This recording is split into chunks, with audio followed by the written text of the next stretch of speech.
Hi, I'm Helen from Heritage Garden Seeds, and today I'm going to show you how to sow your sweet corn seeds. So you can start your sweet corn seeds under cover in modules from mid to late spring, but if you prefer to direct sow your seeds, then we would recommend that you wait until around May when the temperatures are a little bit warmer. So I've just filled these large modules with compost, and then I'm just going to sow one seed per cell. And I'm going to sow those about 2 centimetres deep. And then we can just backfill those with the compost. And if you need to top it up a little bit, obviously just pop a bit more compost in. And then we'll just give those a light water. So we want the compost to be moist but not soaking wet. And then I'm just going to pop my module tray into the greenhouse so that those seeds can germinate.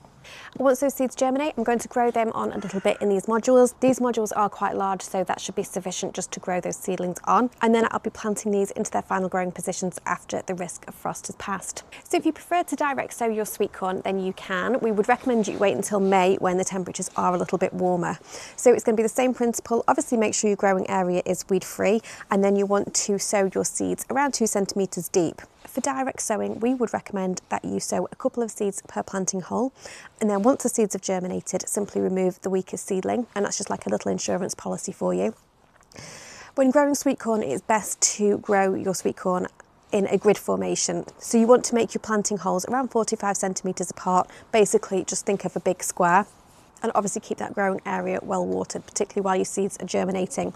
If, like me, you were sowing your seeds in modules, once the seedlings have germinated and your plants have grown on a little bit, we will look to transplant those into their final growing positions after the risk of frost has passed. So it's going to be the same principle as if you were direct sowing. You want to plant those plants into a grid formation around about 45 centimetres apart. It's basically a big square of sweet corn seedlings. So the reason we plant our sweet corn in a grid is because sweet corn is pollinated by the wind. So by planting in that grid style, it just means that we increase the chances of pollination from all directions.